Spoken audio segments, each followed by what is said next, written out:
ராமதாஸை சந்திக்க அன்புமணிக்கு அனுமதி மறுப்பு. முதல்வர் ஸ்டாலினுக்கு வரவேற்பு. அதிர்ச்சியில் அன்புமணி. சென்னையில் மருத்துவமனையில் அனுமதிக்கப்பட்டு சிகிச்சை பெற்று வரும் பாட்டாளி மக்கள் கட்சி நிறுவனர் ராமதாஸை அவரது மகன் அன்புமணி சந்திக்க அனுமதி மறுத்ததாக கூறப்படுகிறது. பாட்டாளி மக்கள் கட்சி நிறுவனர் மருத்துவர் ராமதாஸ் திடீர் உடல்நலக்குறைவு காரணமாக சென்னை கிரீன்வேஸ் சாலையில் உள்ள அப்போலோ மருத்துவமனையில் அக்டோபர் 5ஆம் தேதி அனுமதிக்கப்பட்டார். அவரை மருத்துவர்கள் பரிசோதனை செய்ததில் ராமதாஸிற்கு இதயத்தில் பாதிப்பு இருப்பது தெரியவந்தது. இதைத் தொடர்ந்து அவருக்கு ஆன்ஜியோ சிகிச்சை மேற்கொள்ள வேண்டும் என்று மருத்துவர்கள் தெரிவித்துள்ளனர். இது குறித்து தகவல் அறிந்த பாமக தலைவர் அன்புமணி தனது தந்தை ராமதாஸை பார்ப்பதற்காக அப்போலோ மருத்துவமனைக்கு விரைந்து சென்றார். ஆனால் அங்கு ராமதாஸை பார்ப்பதற்கு அன்புமணிக்கு அனுமதி அளிக்கப்படவில்லை என்று கூறப்படுகிறது.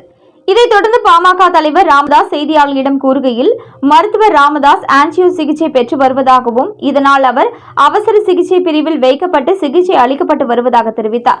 இதன் காரணமாகவே நான் மருத்துவர் ராமதாஸை பார்க்கவில்லை என்று தெரிவித்திருந்தார். இந்த நிலையில் பாட்டாளி மக்கள் கட்சியின் கௌரவ தலைவர் ஜி.கே. மணி மருத்துவர் ராமதாஸை சந்தித்து நலம் விசாரித்ததாகவும் உடனிருந்து பாமக நிறுவனர் ராமதாஸை கவனித்து வருவதாகவும் ராமதாஸ் நல்ல உடல் நலத்துடன் இருப்பதாகவும் தனது சமூக வலைதள பக்கத்தில் புகைப்படத்துடன் கருத்து பதிவிட்டுள்ளார். இந்த சூழ்நிலையில் ராமதாஸை ஜி.கே. மணி சந்தித்திருந்த நிலையில் அன்புமணி ராமதாஸை சந்திக்காமல் இருந்ததும் அவருக்கு ராமதாஸ் தரப்பினர் அனுமதி அளிக்கவில்லை என்றும் கூறப்படுகிறது. அதேவேளையில் அப்போலோ மருத்துவமனைக்கு நேரில் சென்ற முதல்வர் மு.க. ஸ்டாலின் ராமதாஸை நேரில் சந்தித்து நலம் விசாரித்தார். அவர் எந்தவித தங்கு தடையும் இன்றி ராமதாஸை சந்தித்து அவருடன் கலந்து பேசி நலம் விசாரித்தார்.